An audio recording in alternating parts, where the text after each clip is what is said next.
Welcome, my amazing friends. Today I will tell you a story that changed the world. A story of ships and swords, of kings and colonies, of pride and pain. You've heard of London. You've seen the British flag. You know the English language.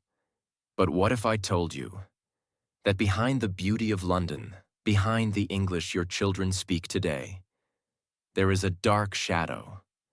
A powerful empire that once ruled over 25% of Earth. This is not just a history lesson. This is a true story. A story full of war, hunger, slavery, rebellion, and resistance. For 400 years, the British Empire controlled countries across Asia, Africa, America, and beyond. And while it gave the world trains, schools, and law, it also brought blood, chains, and silence. This is the story of how a small island called Britain became the most powerful empire in history, and how that power finally fell apart. If you've never heard this before, then sit back, listen closely, and open your heart, because once you hear this story, you will never see the world the same way again.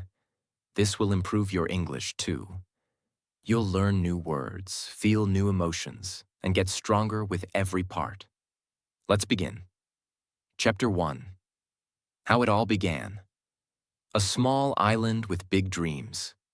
In the early 1500s, England was just one small island in Europe. It was not powerful. It was not rich. It had kings, farmers, fishermen, and dreams of glory. Spain and Portugal were already exploring the world. They had colonies in South America, Africa, and Asia. They had ships, they had gold, they had power. And the British? They wanted the same. The first step. The first step to power was not soldiers. It was ships. Queen Elizabeth I supported explorers like Francis Drake, a pirate to some, a hero to others. They began sailing around the world, trading, stealing, fighting, and learning. They found new lands, new riches, and new people. And slowly, England's hunger for more began to grow. Why stay small, they thought, when the world is out there, waiting to be taken? The East India Company. In 1600, a group of rich English businessmen created something dangerous: the British East India Company. At first, it was just about trade. They wanted spices from India, tea from China, silk from Asia. But they didn't just trade. They brought guns, they built forts, they hired soldiers, and step by step, they started to control the lands where they traded. By the 1700s, the East India Company was not just a company.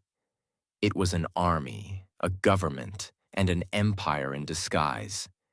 India was rich in gold, spices, cotton, and culture. But it was also divided. Many kingdoms, many rulers. The British East India Company used this to their advantage. They made deals with local kings. They created internal conflicts. They bribed, betrayed, and took control, one region at a time. In 1757, the Battle of Plassey changed everything. The British defeated the powerful Nawab of Bengal. That was the moment. The British Empire truly began. After Bengal, the company took more. Punjab, Delhi, South India. They forced farmers to grow cash crops instead of food. The result? Famines, starvation, death. Millions died while British merchants grew rich. Indian wealth was shipped to Britain, while Indian people suffered. And all of this was just the beginning. At the same time, the British were taking land in North America, the Caribbean, Africa, Australia. They brought slaves from Africa to work in sugar fields. They called it trade, but it was human trafficking. Men, women, and children were sold like objects, torn from their homes, branded, chained, whipped. The British called it business. History calls it evil.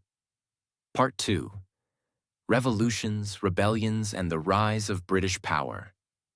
In the 1700s, the British Empire had colonies across the world. One of the most important was 13 colonies in North America, places like Boston, New York, Virginia. These colonies were rich in land, resources, and trade. But the people living there, many of them British settlers, started to feel angry. Why?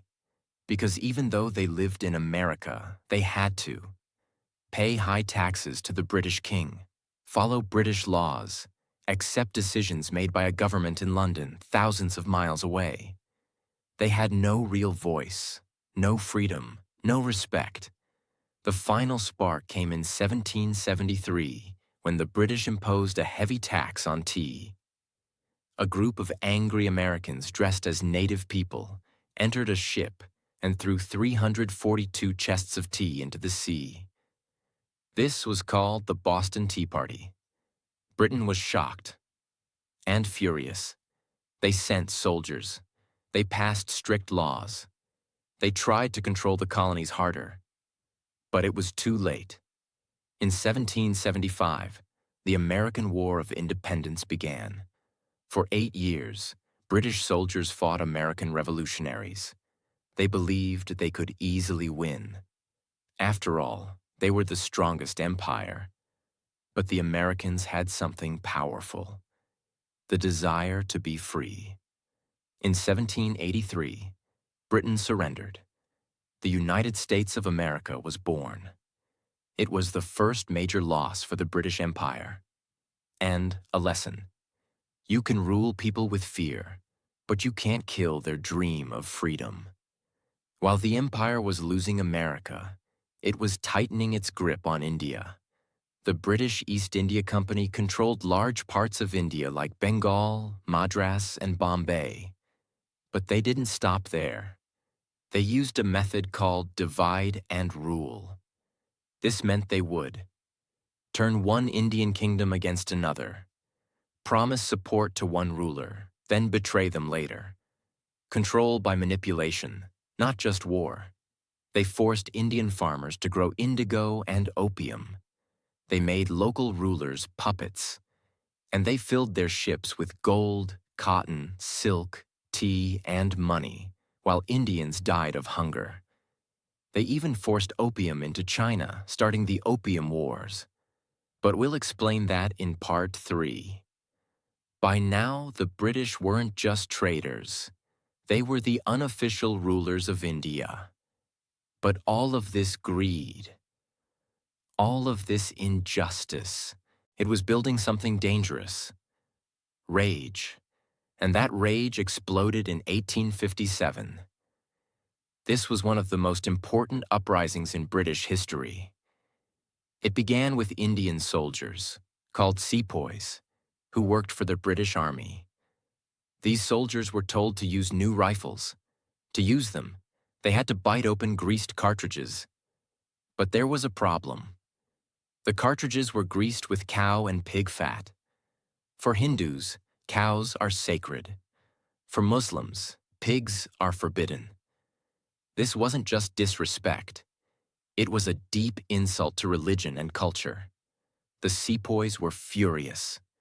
In May 1857, they revolted in Meerut, killing British officers and marching to Delhi. The fire spread. Thousands of Indians joined. Kings, peasants, workers, women, they all rose up. For over a year, the British were terrified. They called it the Sepoy Mutiny. But in truth, it was India's first war of independence. Innocent people died on both sides. British women and children were killed. Indian civilians were brutally punished.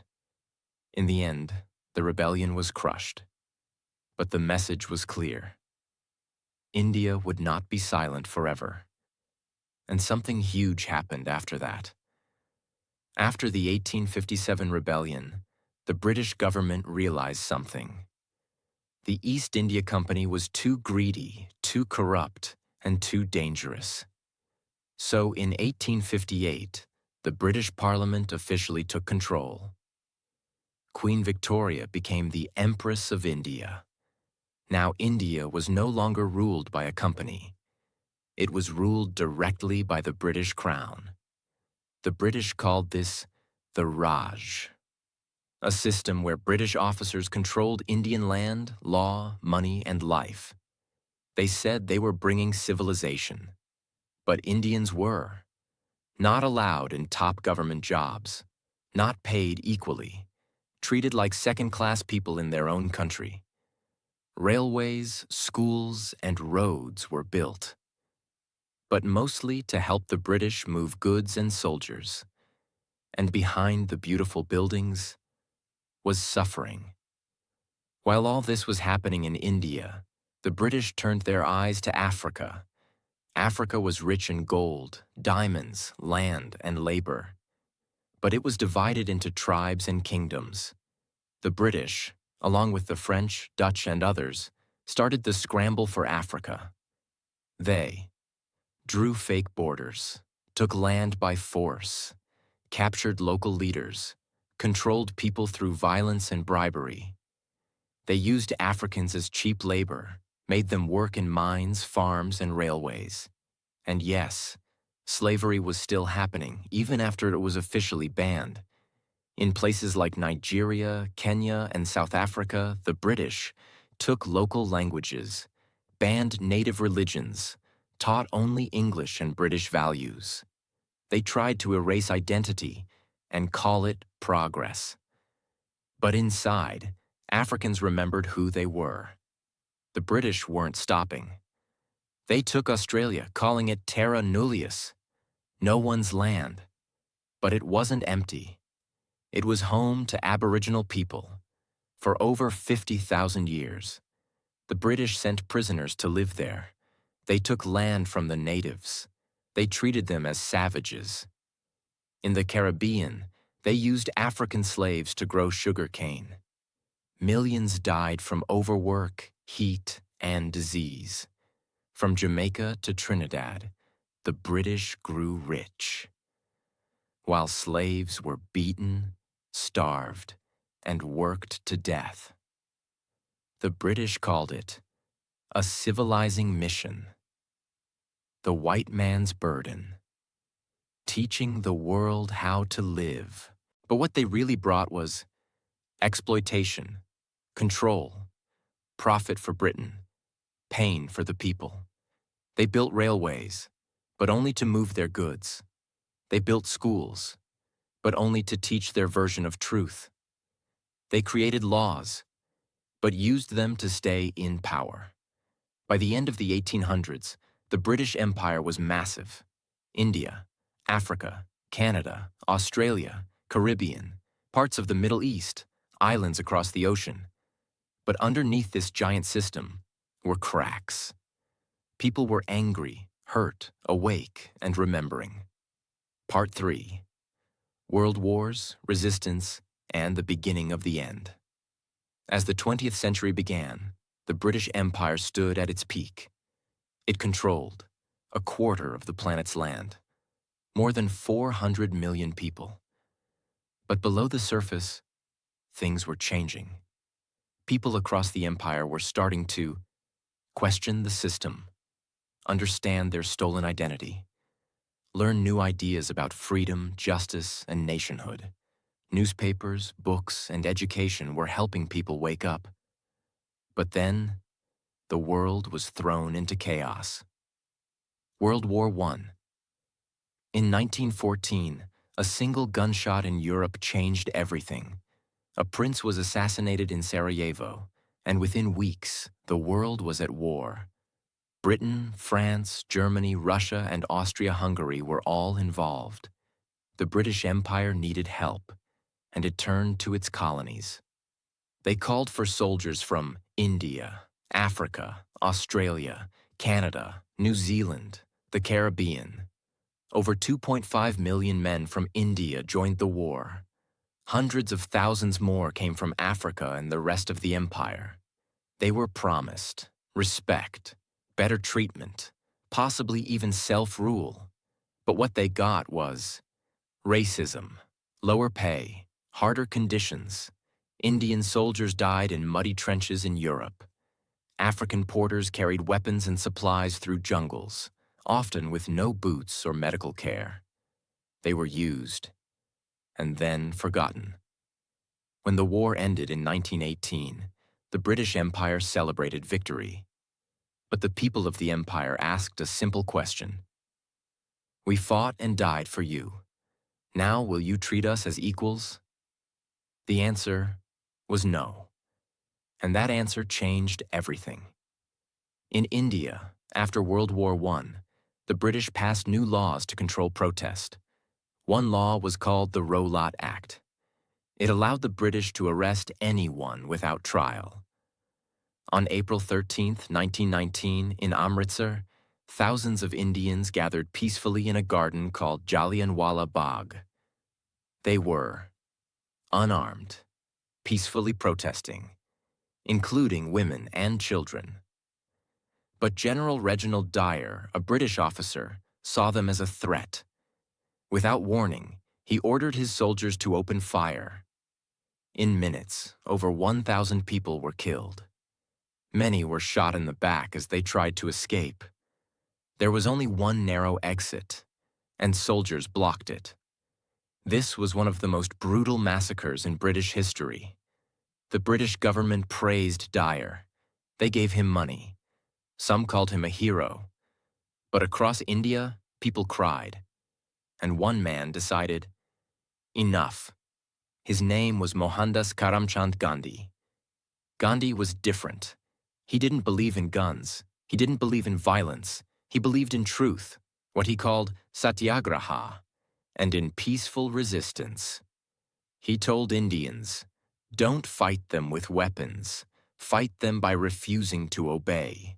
He asked people to stop buying British clothes, stop paying unfair taxes, spin their own cotton, march peacefully, even when beaten.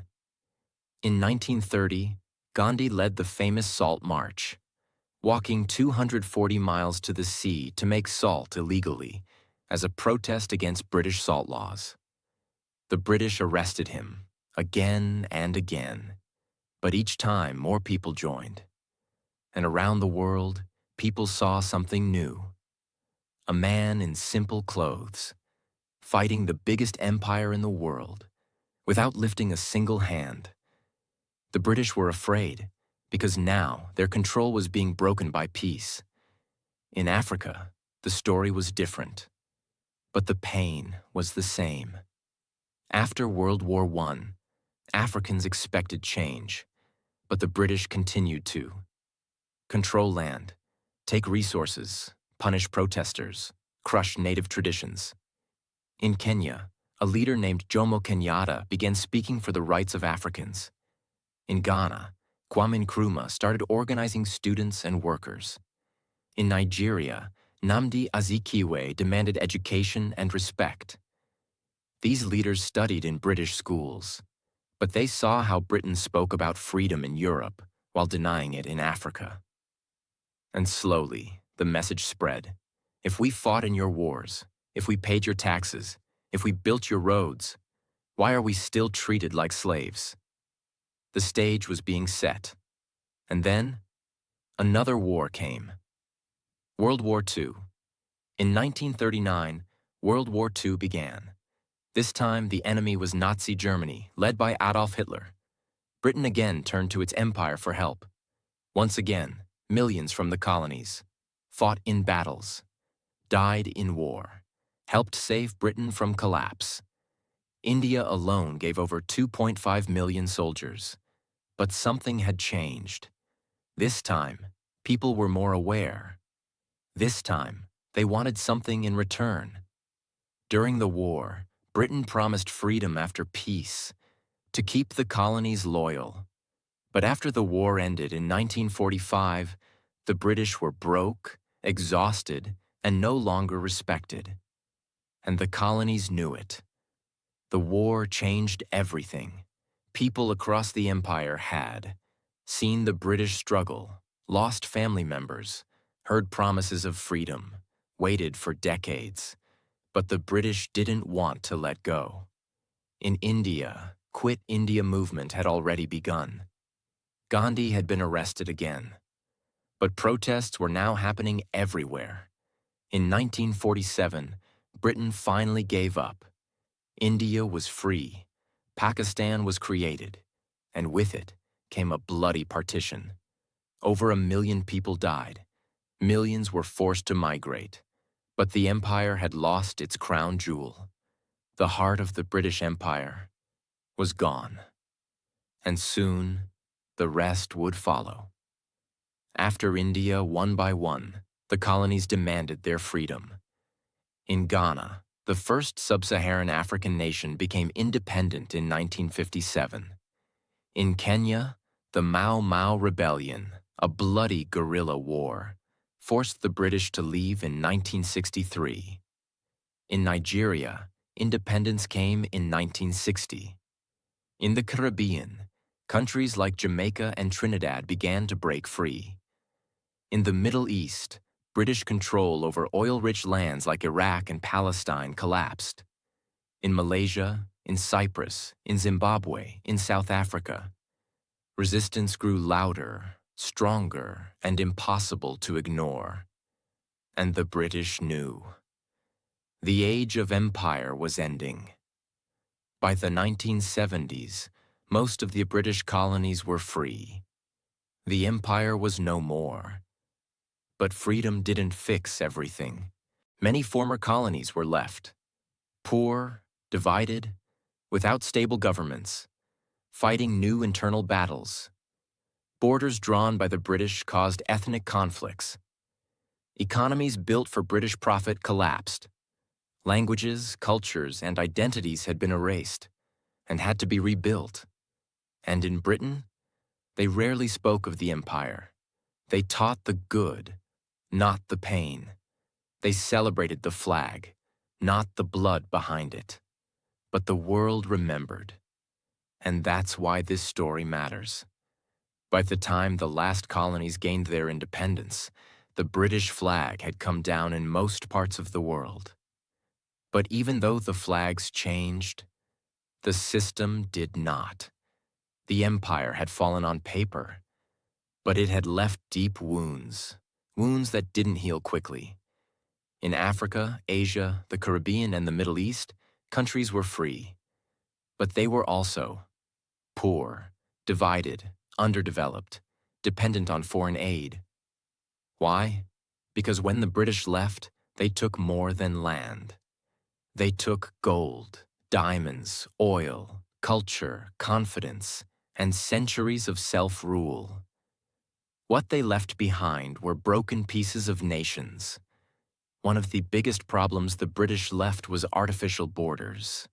They had drawn lines on maps without asking the people living there. In Africa, tribes and ethnic groups were cut in half. For example, the Somali people were split across Somalia, Ethiopia, Djibouti, and Kenya. The Tutsi and Hutu were grouped in Rwanda and Burundi, despite centuries of tension.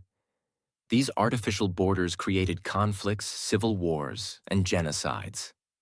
In India and Pakistan, the British partition in 1947 led to endless conflict over Kashmir, 3 major wars, a constant nuclear threat even today. In Palestine, the British created a mandate after World War I, made promises to both Jews and Arabs, then left in 1948. And the region has been at war ever since. These are not accidents. They are the results of rushed exits, careless borders, and no accountability. Many former colonies today speak English, and many people consider it an advantage. But the truth is more complex. The English language was used by the British Empire to control education, control law, control opportunity. If you didn't speak English, you couldn't get a government job, go to school, speak in court, write officially.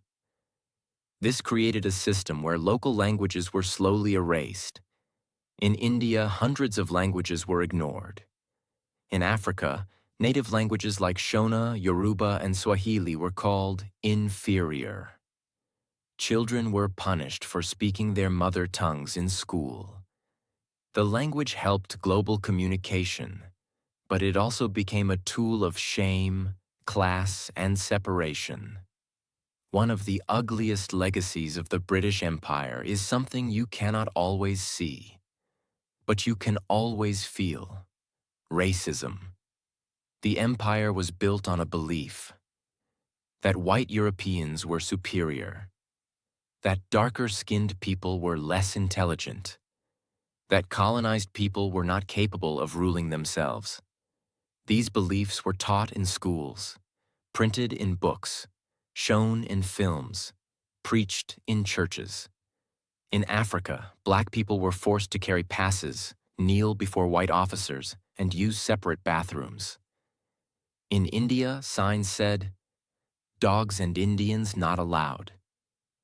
In Australia, the native Aboriginal people were called animals by law until 1967. Even after independence, these ideas remained deep in society. They affected hiring, education, confidence, media, beauty standards, social class. The world still carries these wounds, because ideas are harder to kill than armies. Even after countries became free, they still used British legal systems, school systems, university exams, government styles, dress codes, thinking patterns. This is called cultural colonization, when the empire lives inside your mind. For example, in Nigeria, courts still follow British common law. In India, English literature is still the highest subject of pride. In Kenya, Parliament still looks like the British House of Commons. In the Caribbean, the Queen remained the head of state until recently. Many didn't realize it, but they were still thinking like colonized people. They wore suits in 40-degree heat. They used British words to describe their own culture. They compared themselves to London, and always felt less. This was the invisible empire, an empire that didn't need soldiers. It ruled through memory. The empire may have ended politically, but economically, it continued. After independence, many former colonies exported raw materials like oil, tea, cocoa, and coffee, imported expensive finished goods from Britain and Europe, borrowed money from global banks. This created a cycle. Poor countries remained poor, rich countries remained rich, and the power stayed in the hands of a few. Former colonies were also pushed into Commonwealth trade agreements, deals where Britain still got access to markets, ports, and resources. It looked like cooperation, but often it was control with a smile. Even today, the global financial system is built on structures the British helped design. London is still one of the financial capitals of the world. The pound sterling influences smaller currencies. Former colonies often owe debt to institutions that follow British laws. The pain of empire didn't just affect those who lived through it. It was passed down through stories, silence, fear, and struggle. A Kenyan man whose grandfather was tortured during the Mau Mau Rebellion. A Caribbean woman whose ancestors were slaves on sugar plantations. An Indian boy whose grandmother crossed the border during partition and never spoke about it.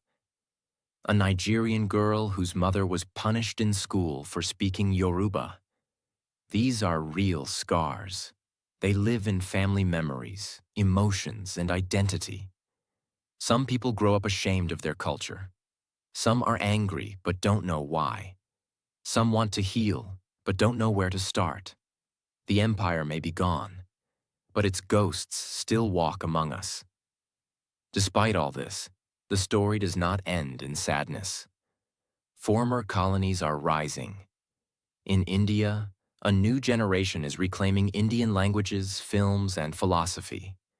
The country has become one of the biggest economies in the world. In Kenya, Swahili is now used in politics, education, and media. Local art, literature, and film are thriving. In Nigeria, Afrobeat music and Nollywood cinema have taken the world by storm. In the Caribbean, nations like Barbados have officially removed the British monarch as head of state. Movements for reparations are growing stronger. In universities and schools around the world, young people are asking, why did we never learn about the empire's crimes? The silence is breaking, and the truth is rising. To understand the modern world, we must understand the empire. Because until we see the roots of injustice, we will never fix the tree. It is not about hate, it is about honesty. It is not about revenge, it is about respect. People in Britain must also know this truth, because most of them were never told what the empire really did. This is not the story of India, not the story of Africa, not the story of the Caribbean. It is the story of all of us. Part 4. Truth, Justice, and the Final Reckoning of the British Empire. By the late 1990s, the British Empire was officially gone. The colonies were free. The Union Jack no longer flew above their palaces. The Queen was no longer their ruler. But now the world was watching. People asked, would Britain apologize? Would they admit what they had done? Would they teach the truth in their schools? Would they repair the damage? The answers were not simple. Inside Britain, something strange happened. The empire was not condemned. It was celebrated. Many British textbooks said, the empire spread democracy, railways, and education. Museums filled with looted objects from India, Africa, and Asia remained silent. The British Museum still displayed the Benin bronzes, the Koh-i-Noor diamond, Egyptian mummies, and stolen artifacts from dozens of countries. There were no signs saying, this was taken by force. This belongs to another nation. This was part of colonial violence. Instead, the empire was remembered like a proud grandfather, not like what it truly was, a system of conquest, exploitation, and control. In the Caribbean, African, and South Asian nations, people began asking, you stole from us for centuries. You made billions while we starved. You left us broken. Now, will you pay us back? This demand was called reparations. It did not mean give us cash. It meant public apology, return of stolen artifacts, financial help to rebuild systems, truth in history books, ending the silence. In Jamaica, politicians demanded reparations for the centuries of slavery. In Kenya, elderly survivors of the Mau Mau Rebellion sued the British government for torture, rape, and imprisonment. In India, leaders asked for the return of the Koh-i-Noor diamond, one of the most valuable gems in the world, taken during colonization. In South Africa, historians demanded Britain acknowledge its role in racial apartheid systems. And in Barbados, the country cut ties with the British monarchy and officially became a republic in 2021. But how did Britain respond? With resistance, denial, and delay. Some leaders said, it's too late now. We did good things too. It's in the past. We owe nothing. But the world didn't stop speaking. When governments refused to speak, the people did. Filmmakers, poets, historians, artists, and educators began telling the story of empire from the other side. Books like Empire Land by Sathnam Sanghera, The Anarchy by William Dalrymple, Legacy of Violence by Caroline Elkins, revealed truths hidden for decades, how millions were killed in colonial famines, how freedom fighters were called terrorists, how cultures were erased, how racism was invented to control minds. Documentaries exposed how slaves were branded, nations were looted, and resistance was crushed. Young people in Britain began asking, why didn't we learn this in school? Why is Churchill called a hero when he caused famine in Bengal? Why are we proud of empire but ashamed of the truth? University students campaigned to remove statues of slave traders, rename buildings, create courses on colonial history, and push for a new understanding of what Britain really was. The empire was not being taught from the top down. It was being uncovered from the ground up. Even in today's world, the shadow of empire remains. In immigration laws, former colonies often face stricter rules. Refugees from war-torn countries, once ruled by Britain, are rejected by the country that once ruled them. In global economics, former colonies still depend on Western aid and trade. Their industries were destroyed long ago and never allowed to rebuild. In language and culture, many countries still measure success in English fluency, British education, Western appearance. In human emotion, many still carry shame of their language, skin, identity, or history, while many in Britain still carry pride for an empire they were never told the truth about. This is the invisible empire. It no longer controls land, but it still controls thinking. But now, a new generation is saying enough. Young people across the world are studying history, speaking openly, reclaiming their languages, reviving their art, telling their stories, asking hard questions, and demanding truth, justice, and healing. In Nigeria, Afrobeat musicians speak about colonial trauma in their lyrics. In India, Dalit writers are sharing how British laws deepened caste divisions. In Trinidad, writers are retelling the sugarcane era through poetry. In Kenya, children are learning Swahili with pride. In London, students are protesting statues of slave owners. They are not asking for pity. They are asking for truth.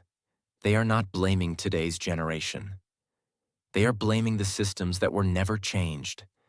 The empire may be over, but the lesson is not finished. If Britain wants to truly move forward, it must teach the full truth about its past, acknowledge the pain it caused, return what was stolen, repair what was broken. Stop hiding behind silence, because healing only begins with honesty. This is not just Britain's story. This is your story, if you speak English. This is your story, if your country was ruled. This is your story, if you live in a world shaped by power, race, and history. And if we don't tell this story completely, it will repeat in another form. There was a time when they said, the sun never sets on the British Empire. But every empire falls. The Mongols fell, Rome fell, and Britain fell. Not with fire from outside, but with truth from within. What remains today is not pride. What remains is responsibility. The responsibility to remember those who died, honor those who resisted, tell the story fully, and never allow any nation to rule another with lies again. This was not just the history of an empire.